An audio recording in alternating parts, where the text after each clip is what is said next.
Hello, Alabama. That was pretty weird and unexpected. Did you see the absurdity the former LSU guy had? Before the news, I want to see your subscription here on the channel. Leonard Fournette's recent comments about his recruiting visit to Alabama, mentioning that it was a weak experience, are intriguing to say the least.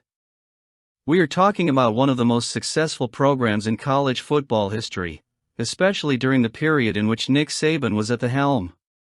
Alabama, under Saban's leadership, became synonymous with excellence in recruiting and developing talent, which makes Fournette's observations hard to ignore, especially considering how competitive the program was during that same time. It is curious that Fournette would classify his visit to Alabama in this way, considering that the Crimson Tide was at the height of its achievements. Between 2014 and 2016, when he was on the field for LSU, Alabama was winning SEC titles and reaching the top of the national rankings on a regular basis. If there was anything weak about the program, it certainly wasn't its performance on the field, as Fournette personally failed to outscore the Crimson Tide in any of the 3 head-to-head meetings he had during his LSU career. The numbers speak for themselves: 143 yards on 57 carries over 3 games against the Alabama defense. Alabama's impact on Fournette on the field was decisive and consistent, limiting his performances and keeping him out of the end zone with just 1 touchdown. Fournette mentions that part of his decision to stay at LSU was to be closer to his family, which is understandable and valid. The connection to his hometown and family is a motivation that many athletes share. However, describing the visit to Alabama as weak raises questions about Fournette's personal perception of the recruiting program. Historically, Alabama has been known for impressing its recruits by offering state-of-the-art facilities, a winning culture, and the opportunity to work with an elite coaching staff. This not only attracts talent from all over the country, but also turns those players into NFL stars, something that, interestingly, Leonard Fournette also achieved, but from a program that, during his time there, consistently lost to Alabama.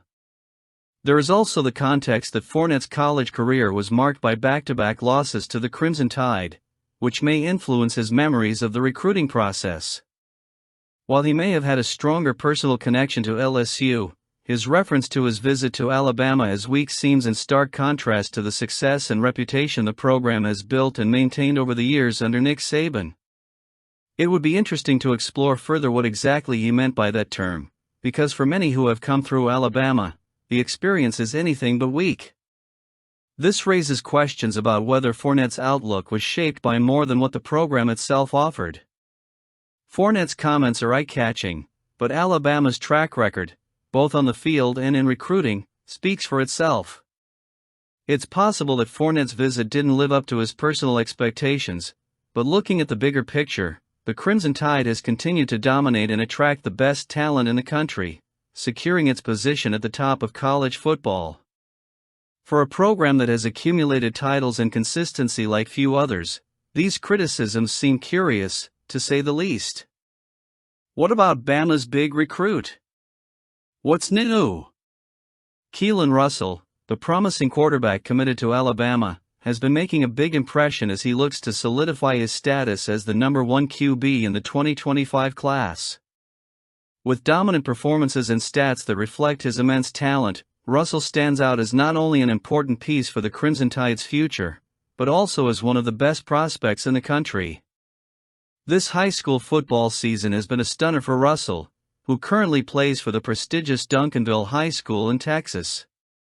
He's a 5-star talent who has caught the attention of several programs around the country, but Alabama was the one to get the nod.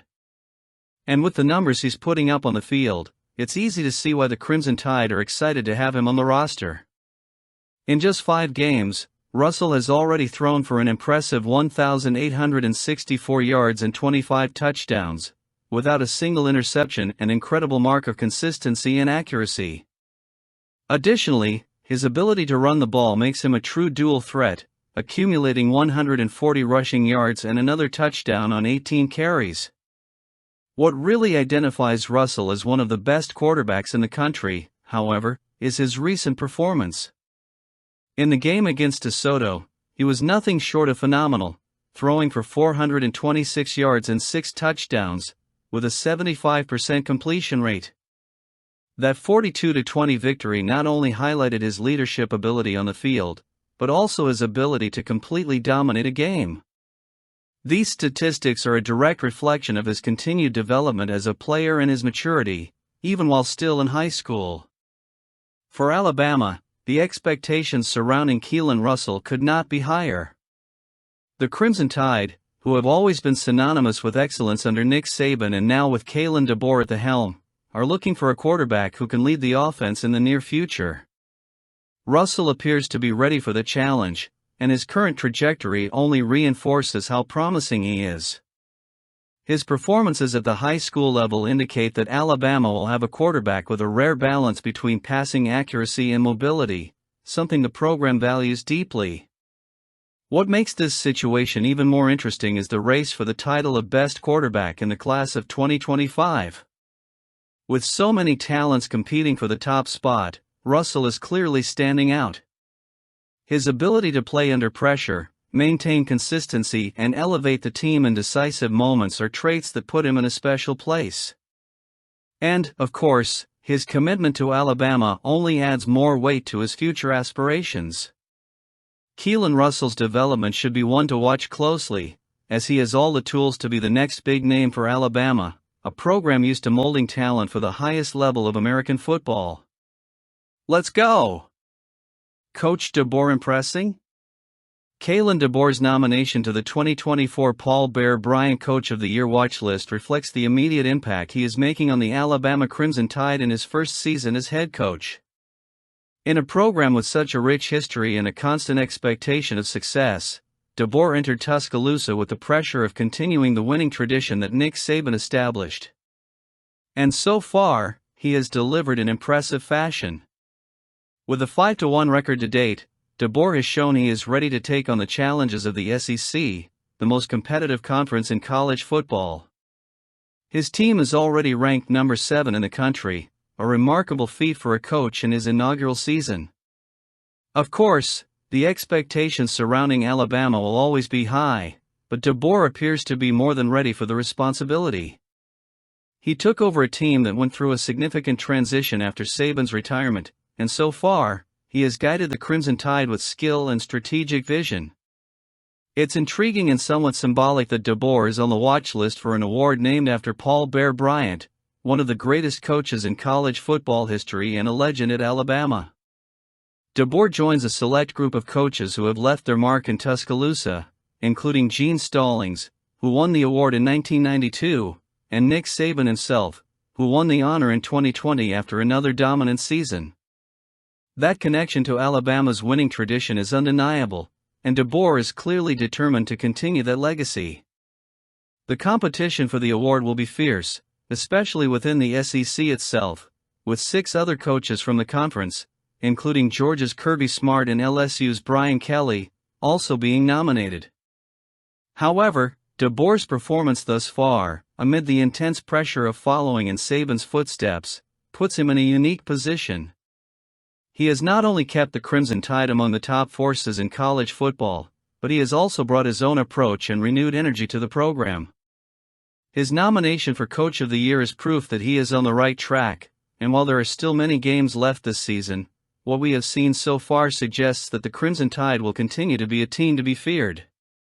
If DeBoer continues to display the leadership skills and tactical vision he has demonstrated thus far, he could very well be the next Alabama coach to hoist the prestigious Paul Bear Bryant Coach of the Year trophy, further cementing his connection to the Crimson Tide's rich history. Way to go! Let's move on. Ryan Williams is a different guy. Here's why. Alabama's star freshman Ryan Williams has been named to the watch list for the prestigious 2024 Maxwell Award, an honor that recognizes the best overall player in college football. And rightfully so. Since the start of the season, Williams has demonstrated a rare talent and ability to dominate the wide receiver position, quickly establishing himself as the Crimson Tide's top offensive weapon.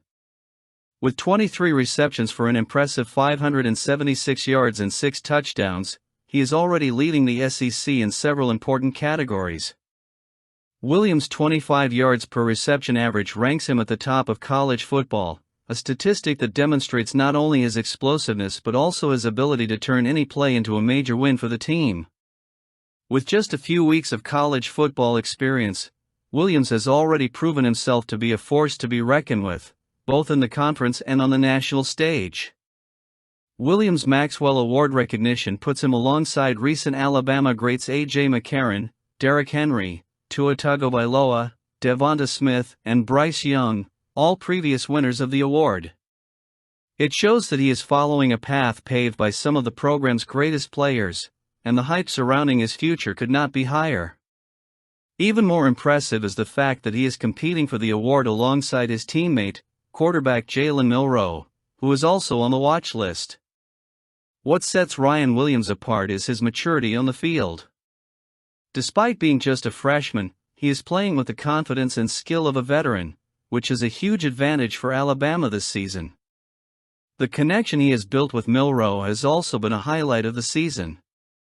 The duo has been one of the most effective combinations in college football thus far, and if he continues this pace, Williams could very well follow in the footsteps of Devonta Smith, who is also a dominant wide receiver and Maxwell Award winner. Keln DeBoer, who also had success with the award winner last year when his former quarterback Michael Penix Jr. won for Washington, should certainly be confident in the impact Williams can have. DeBoer, in his first season as Alabama's head coach, knows the importance of having a playmaker like Williams on his staff.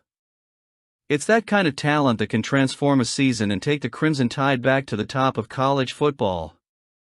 With Williams performing at such a high level since the beginning of his career, the expectation is that he will not only continue to shine this season, but will also be a key part of Alabama's success in the coming seasons. What are your thoughts on Bama football? Let me know what you think.